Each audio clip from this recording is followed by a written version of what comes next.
welcome back to Manifesting in Style, episode 2. Today I'm sitting down with the amazing Batul Bazzi, who also happens to be one of my best friends and my influencer bestie. I love you.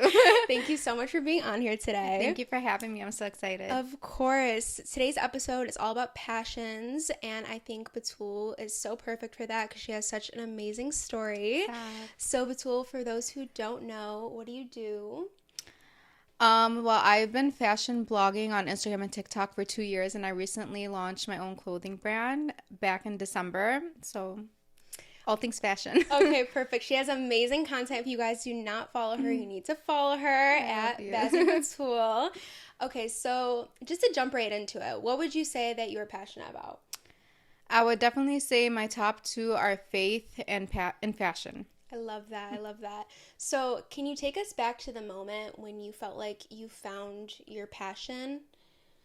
Well, I've always been the creative type, and I've always played around with clothes and experienced with different styles. I would say the moment for me was during quarantine, and look, we're all stuck at home. We didn't have school. We couldn't hang out with our friends. We were literally trapped in our bedrooms. I took TikTok a little bit more serious, and I started experimenting with our little fashion videos, on YouTube. Me too. And honestly, the encouragement that I received from my followers and just people online really stuck with me. So I kind of proceeded with that. Period. And I feel I just went with it, and here we are. That's awesome. So for people who don't know what their passion is or want to find it, what's some advice you could give them?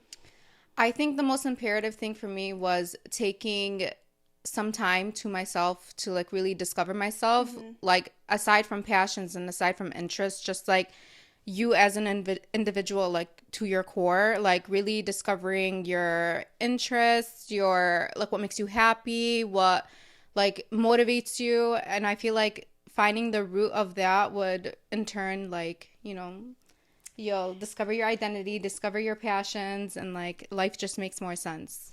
100%. I love that answer. So I know some people think that trying different things to find your passion is the right way, but you think that kind of alone time and spending time with yourself and getting to know yourself is another way? Yeah, self-reflecting, I feel is so important. Of course, you can try new things and see, dip your toes in a bunch of different categories, but really self-reflecting and being honest with yourself is what helped me. For the most part. I love that because I never think about how important discovering who you are is. Yeah. I kind of just give people the advice to just try different things, but kind of knowing what you love, I think that helps a lot. Yeah. Are there any kind of exercises or something like that you can do in order to kind of find yourself? That's Not a good even question. Exercises what you could do during your alone time, because alone time is very important. Yeah. So what do you think that you can do in order? Well, personally for me, it's more so with prayer. And I know people can interpret, depending on your religion or your practices, you can interpret that as meditation or whatever the case may be. But for me, it's prayer every day.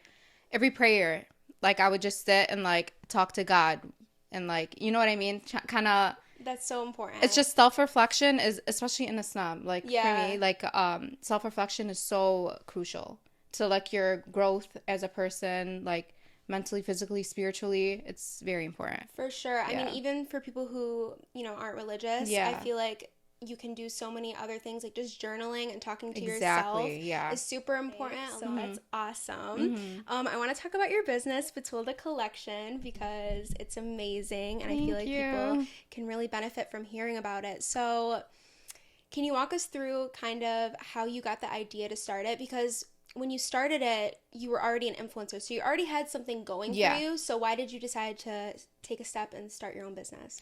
So the end goal for me was always to create my own brand, create my own business, really express myself through my pieces. I think becoming an influencer really put the motivation to start that, initiate that. But I have sketches of design back when I was 12 years old. She's so passionate about it. Every time we hang out, she's like, okay, look what I'm going to do for next season and the season and everything. And it's so exciting to hear about. It's very, very exciting. I think my biggest flaw, though, is I'm such a perfectionist that, like, it takes me months, like, years to, like, come out with something that I'm, like, half satisfied with. So, like, you know, it's, yeah. So, like, this is something that I've been passionate about for years, and it was always an end goal for me. And, like, my followers are, like, my family. Like, they gave me so much motivation to just get out and do it. And every day, like, I'm inspired more and more, and I just can't wait to see where it goes. I'm so excited. So I feel like definitely having a following and everything definitely helps when you want to start a business. And I feel like your niche is so important. Like, you create clothes kind of for your niche and everything like that. So I think that finding the people that you want to serve when starting your business is really important, and finding who you're going to sell the clothes to. That goes with marketing, with everything like that. So I think you found that, and I think it's amazing. They found me. Yes. So I love that, you know, like, you attract what you put out in the world. So even if, like, you're somebody that wants to start content creating or something, like, just the number one thing I say is to just be 1000% yourself, because there's nobody like you, you know, and, like, the people that resonate with you, that relate to you, are going to eventually, like, come to you. You know what I mean? By nature. So I'm so happy that you guys found me if you're watching this. Yes. So I'm sure so many people out there listening have maybe a potential business idea that they want to start and everything. So what would... Say someone already has the idea. What are the next steps that they can take in order to pursue it? Okay. I would definitely say do some extensive research. You know, don't go into anything blindly. Of course, the creative side is so fun. Me and you both know that. Like, you just sit and, like, you design, like, you brainstorm, all that stuff. But you also have to familiarize yourself with, like, the logistics, you know, the process, the steps to take. And, like, we live in a day and age where, like, everything is so accessible to us. We have so many resources, especially, like, mentors as well. Like, I've had a few mentors, like, going into this. Like, I have a family of, like, business owners. So, like, I was blessed enough to have some, like, you know, reputable advice from, like, people around me. Yeah, so for sure.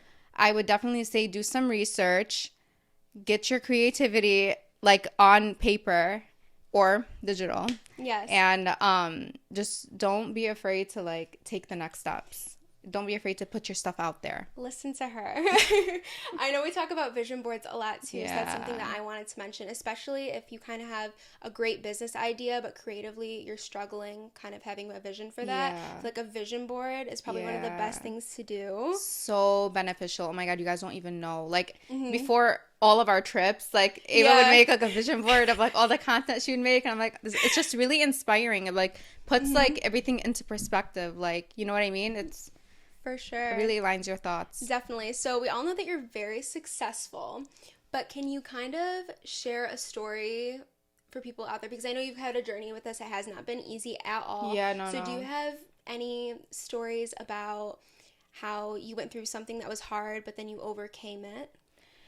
Well, my followers would know this, but I used to be in nursing school, or like going on the journey to nursing school, and I just took, like, the traditional route. Like, you know, like, you either have to be a lawyer, you have to be a doctor, you have to be a nurse, whatever. So I chose nursing. And although I think it's such an honorable field and it's such a rewarding profession, it just wasn't for me. You know, like, why I wanted to become a nurse? I thought scrubs were so cute. Like, I literally just I swear to God. That's so you. I wanted to just wear the uniform, you know? Like, that was my motivation. Scrubs are cute. Yeah. No, for sure.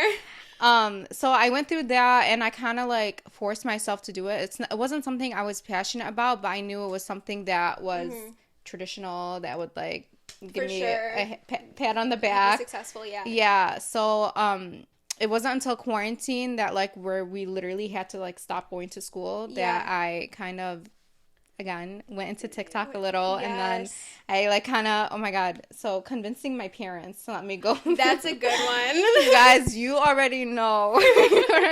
Like, convincing my parents that this could be, like, a legit profession was something that was a milestone for me. Oh my God, it was something that, like, I really had to do strategically. For sure. I know this is a hard question, but, like, for people out there who, you know, don't have supportive parents, what advice can you give them?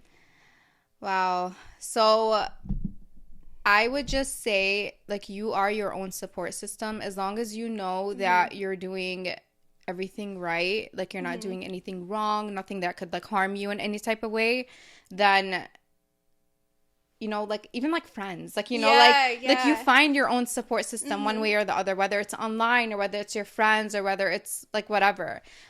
It's good to know that for the most part, our parents do have our best interest. Yes. Like from their own perspective. So I wouldn't say to like, you know what I mean? Yeah, like sometimes you're so passionate about something and you want to start something and your parents are automatically like no, because they want you to be successful and do something else. Yeah, I mean, alhamdulillah, my family is so supportive, like so supportive. Right. And like my dad was more supportive like from the beginning, just because he is kind of in like the men's fashion industry. Yeah. He owns like he's always worked with like suits and like tailoring and stuff like that, and he's his own business owner, so like that relation was a lot easier for me. Yeah, for sure. So I love that. Love everything that she said. Since this podcast is called Manifesting in Style, I want to hear if you use manifestation in your life at all, or kind of the exercises you do, anything like that.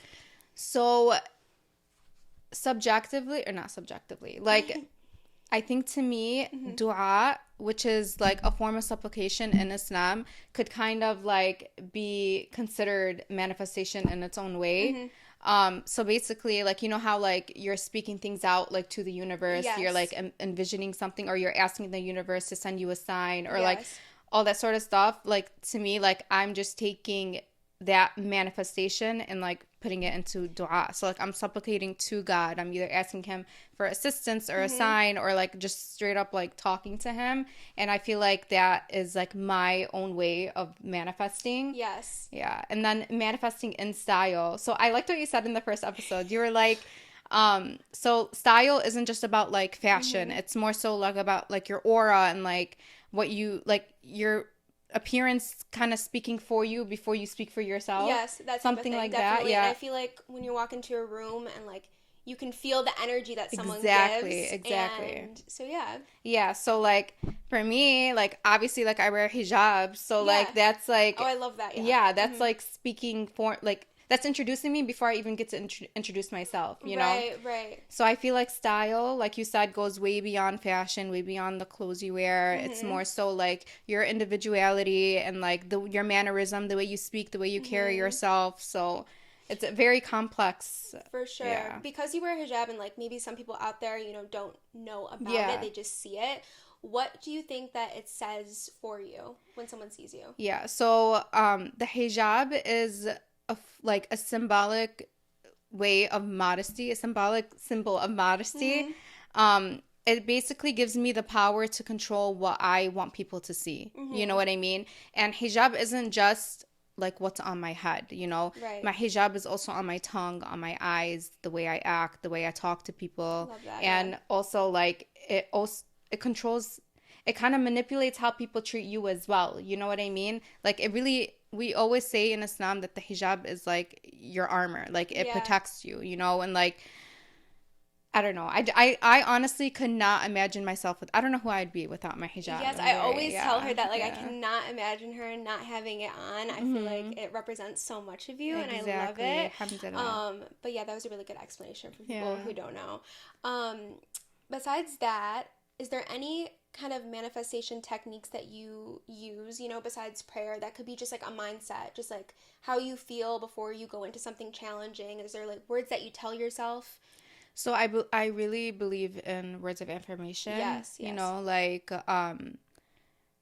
I feel like what you say, what you do, like your thoughts, it becomes like your reality, So like if you you're smiling. I love it. Yes, talk. So like if you're gonna talk yourself down about everything or be unmotivated about everything, like that's just gonna become your reality.